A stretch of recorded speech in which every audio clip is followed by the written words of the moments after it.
Hello, ಇವತ್ತಿನ ವಿಡಿಯೋದಲ್ಲಿ ನಾವು ನಮ್ಮ ಜಾಗದಲ್ಲಿ ಮಾಡಿರುವಂಥ ಮ್ಯಾಂಗೋಸ್ಟಿನ್ ಕೃಷಿ ಬಗ್ಗೆ ನಾನು ತೋರಿಸ್ತಾ ಇದ್ದೀನಿ. ಮ್ಯಾಂಗೋಸ್ಟಿನ್ ಪ್ಲಾಂಟ್ ಅನ್ನು ನಡುವುದರಿಂದ ಒಂದು 3 ವರ್ಷ ಆದ್ಮೇಲೆ ನಮ್ಮ ಮ್ಯಾಂಗೋಸ್ಟಿನ್ ಗಿಡಗಳು ಎಷ್ಟು ದೊಡ್ಡದಾಗಿದೆ ಅಂತೆಲ್ಲ ನಾನು ಈ ವಿಡಿಯೋದಲ್ಲಿ ತೋರಿಸ್ತಾ ಇದ್ದೀನಿ. ನೋಡಿ, ಇದು ನಾವು ಮ್ಯಾಂಗೋಸ್ಟಿನ್ ಕೃಷಿ ಮಾಡುವಂತ ನಮ್ಮ ಜಾಗ.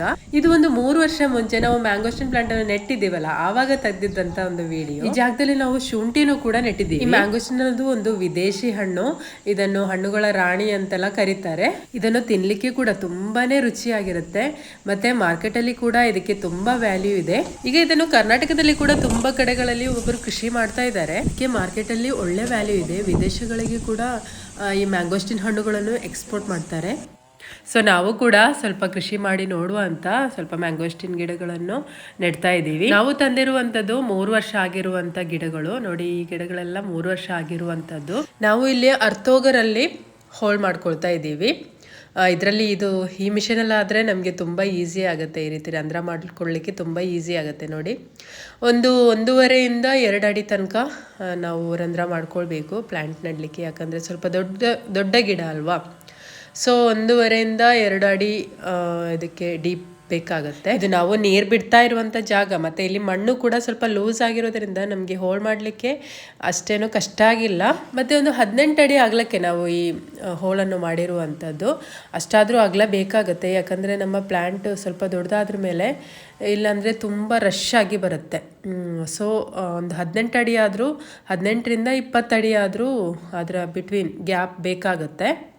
ಮತ್ತೆ ಇದರಲ್ಲಿ ಗ್ರಾಫ್ಟೆಡ್ ಪ್ಲಾಂಟ್ಸ್ ಇಲ್ಲ, ಸೀಡ್ಲಿಂಗ್ ಪ್ಲಾಂಟ್ಸ್ ಮಾತ್ರ ಸಿಗುತ್ತೆ. ಮಿನಿಮಮ್ ಅಂದರೆ ಒಂದು 7ರಿಂದ 8 ವರ್ಷದವರೆಗೂ ತಗೊಳ್ಳುತ್ತೆ. ಈಗ ನಾವು ಹೋಲೆಲ್ಲ ಮಾಡಿ ಆಗಿದೆ. ಈಗ ಪ್ಲಾಂಟ್ ನೆಡೋದು ಹೇಗೆ ಅಂತ ನೋಡೋಣ. ನಾವು ಪ್ಲಾಂಟನ್ನು ನೆಡುವಾಗ ಏನಾದರೂ ಅಡಿ ಗೊಬ್ಬರ ಹಾಕ್ಕೊಂಡು ನೆಡೋದು ಒಳ್ಳೆಯದು. ನಾವು ನೋಡಿ ಗೊಬ್ಬರ ಹಾಕಿ ನೆಡ್ತಾ ಇದ್ದೀವಿ. ಸಗಣಿ ಗೊಬ್ಬರ ಆಗಲಿ ಅಥವಾ ಈ ಕಾಂಪೋಸ್ಟ್ ಎಲ್ಲ ಬರ್ತದೆ ನೋಡಿ, ಮಿಶ್ರ ಗೊಬ್ಬರ, ಅದಾದರೂ ಆಗುತ್ತೆ.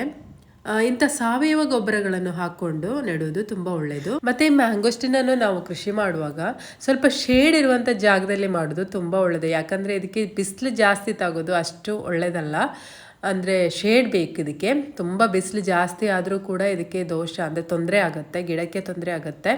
ಯಾಕಂದರೆ ನಾವು ಇದನ್ನು ಕೃಷಿ ಮಾಡುವಾಗ ಅಲ್ಲಿ ಬೇರೆ ಏನೂ ಬೆಳೆಗಳಿರಲಿಲ್ಲ, ಅಂದರೆ ಖಾಲಿ ಜಾಗ ಆಗಿತ್ತು. ಬರೀ ಶುಂಠಿ ಮಾತ್ರ ನೆಟ್ಟಿದ್ದೀವಿ.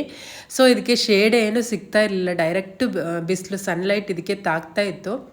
ಅದಕ್ಕೆ ನಮಗೆ ಸ್ವಲ್ಪ ತೊಂದರೆ ಆಗಿತ್ತು. ಅದಕ್ಕೆ ನಾನು ಹೇಳ್ತಾ ಇದ್ದೀನಿ, ಇದನ್ನು ನೆಡುವಾಗ ಸ್ವಲ್ಪ ಶೇಡ್ ಇರುವಂಥ ಜಾಗ, ಅಡಿಕೆ ತೋಟ ಆಗಲಿ, ತೆಂಗಿನ ತೋಟ ಆಗಲಿ ಅದರಲ್ಲೆಲ್ಲ ನಡೋದಾದರೆ ಸ್ವಲ್ಪ ಶೇಡ್ ಸಿಗುತ್ತೆ. ಸೂರ್ಯನ ಬೆಳಕು ಡೈರೆಕ್ಟಾಗಿ ಇದಕ್ಕೆ ತಾಗಲ್ಲ.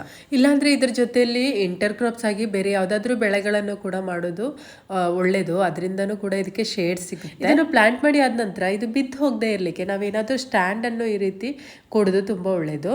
ನಾವಿಲ್ಲಿ ಪೈಪನ್ನು ಸ್ಟ್ಯಾಂಡಾಗಿ ಕೊಡ್ತಾ ಇದ್ದೀವಿ. ಇಲ್ಲಾಂದರೆ ಒಳ್ಳೆ ಬಲ ಇರೋ ಕೋಲಾದರೂ ಈ ರೀತಿ ಸ್ಟ್ಯಾಂಡಾಗಿ ಕಟ್ಟಿ ಕೊಡ್ಬೋದು. ಯಾಕಂದರೆ ಇಲ್ಲಾಂದರೆ ಅದು ಸ್ವಲ್ಪ ಗಾಳಿ ಎಲ್ಲ ಬಂದರೆ ಆ ಗಿಡ ಹೀಗೆ ಬೆಂಡಾಗುತ್ತೆ. ಸೊ ಈ ರೀತಿ ನಾವು ಏನಾದರೂ ಸ್ಟ್ಯಾಂಡ್ ಕೊಡೋದಾದರೆ ಸ್ಟ್ರೈಟಾಗಿ ನಿಲ್ಲುತ್ತೆ ಅದು. ಸೊ ಇಷ್ಟೇ ಇರೋದು. ಈಗ ಇದನ್ನು ಪ್ಲ್ಯಾಂಟ್ ಮಾಡಿ ಆಗಿದೆ. ಇನ್ನು ನಾವು ಇದಕ್ಕೆ ಮೇಯ್ನಾಗಿ ಕೊಡಬೇಕಾಗಿರೋದು ನೀರು. ಇದಕ್ಕೆ ಎಷ್ಟು ಕೊಟ್ಟರು ಅಷ್ಟು ಒಳ್ಳೆಯದು. ಯಾಕಂದರೆ ಇದು ಮೇಯ್ನಾಗಿ ಇದಕ್ಕೆ ಬೇಕಾಗಿರೋದು. ಸೊ ಅದಕ್ಕೇ ನೀರು ಕಡಿಮೆ ಇರೋ ಜಾಗದಲ್ಲಿ ಈ ಮ್ಯಾಂಗೋಸ್ಟಿನನ್ನು ಕೃಷಿ ಮಾಡಲಿಕ್ಕೆ ಹೋಗಬೇಡಿ. ಒಳ್ಳೆ ನೀರಿರೋ ಜಾಗದಲ್ಲಿ ಮಾತ್ರ ಇದನ್ನು ಕೃಷಿ ಮಾಡಬೇಕು. ನಾವು ದಿನಾಲೂ ಇದಕ್ಕೆ ನೀರು ಒಂದು 2-3 ಸಲ ಆದರೂ ನಾವು ನೀರು ಕೊಡ್ತಾ ಇರಬೇಕು.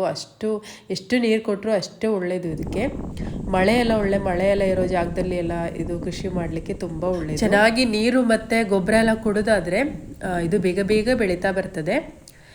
ಫಸ್ಟ್ ಒಂದು 2 ವರ್ಷ ಸ್ವಲ್ಪ ಸ್ಲೋ ಆಗುತ್ತೆ. ಯಾಕಂದರೆ ಇದು ಫಸ್ಟ್ ಒಂದು 2 ವರ್ಷ ಇದರ ಗ್ರೋತ್ ಅನ್ನೋದು ಸ್ವಲ್ಪ ಸ್ಲೋ ಆಗಿರುತ್ತೆ.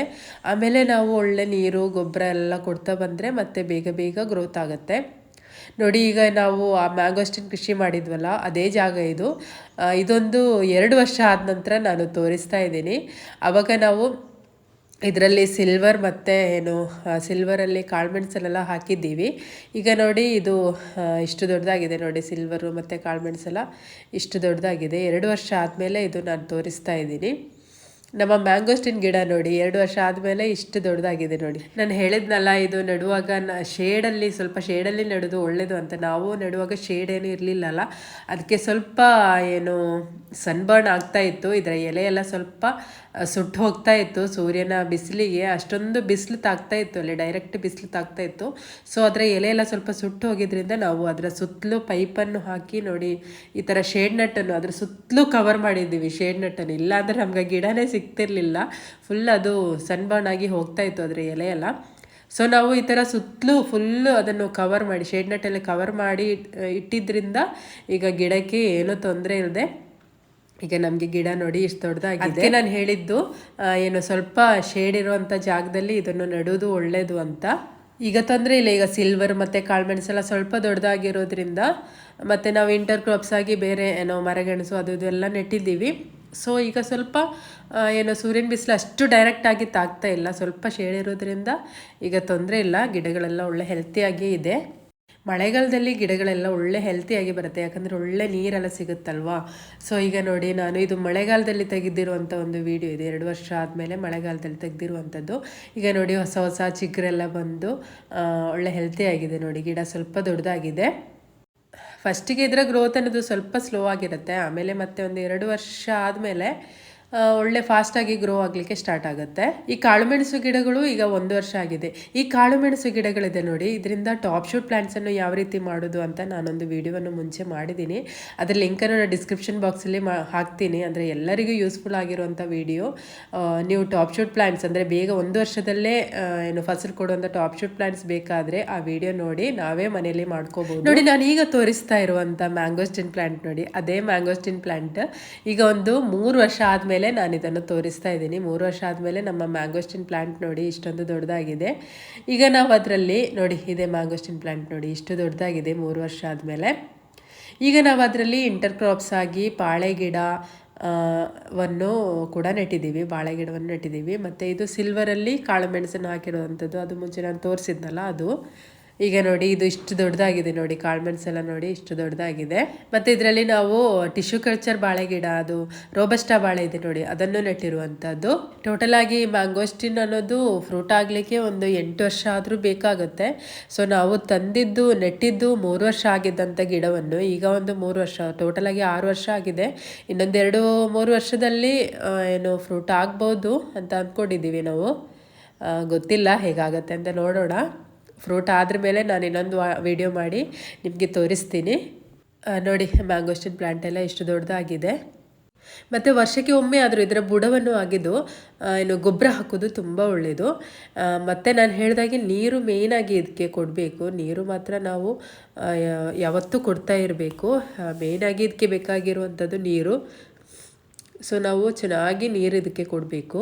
ನೀರು ಮತ್ತು ಗೊಬ್ಬರ ಎಲ್ಲ ನಾವು ಒಳ್ಳೆ ರೀತಿಯಲ್ಲಿ ಇದಕ್ಕೆ ಕೊಡೋದಾದರೆ ಇದರ ಗ್ರೋತ್ ಅನ್ನೋದು ಇನ್ನೂ ಕೂಡ ಫಾಸ್ಟ್ ಆಗುತ್ತೆ, ಬೇಗ ಫ್ರೂಟಿಂಗ್ ಆಗಲಿಕ್ಕೆ ಸ್ಟಾರ್ಟ್ ಆಗುತ್ತೆ. ಇದರಲ್ಲಿ ಇದೇ ರೀತಿ ನಾವು ಮಾಡಿರೋ ಹಾಗೆ ಇಂಟರ್ ಕ್ರಾಪ್ಸನ್ನು ಕೂಡ ನಾವು ಇಂಟರ್ ಕ್ರಾಪ್ಸ್ ಆಗಿ ಬೇರೆ ಬೆಳೆಗಳನ್ನು ಕೂಡ ಈ ರೀತಿ ನೆಡ್ಬೋದು. ಹೀಗೆ ಬೇರೆ ಏನಾದರೂ ಬೆಳೆಗಳನ್ನು ನಾವು ಇಂಟರ್ ಕ್ರಾಪ್ಸ್ ಆಗಿ ಮಾಡೋದಾದರೆ ಮ್ಯಾಂಗೋಸ್ಟಿನ್ಗೆ ಶೇಡ್ ಕೂಡ ಆಗುತ್ತೆ, ಮತ್ತು ಅದರಿಂದ ಕೂಡ ನಮಗೆ ಆದಾಯ ಸಿಗುತ್ತೆ.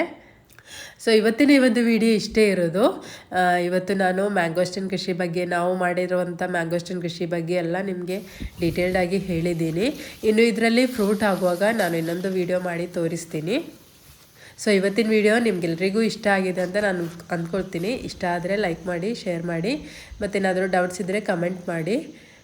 ಮತ್ತು ನನ್ನ ಚಾನಲನ್ನು ಸಬ್ಸ್ಕ್ರೈಬ್ ಮಾಡದೇ ಇರೋರು ಸಬ್ಸ್ಕ್ರೈಬ್ ಮಾಡಿ, ಸಪೋರ್ಟ್ ಮಾಡಿ. ಬಾಯ್.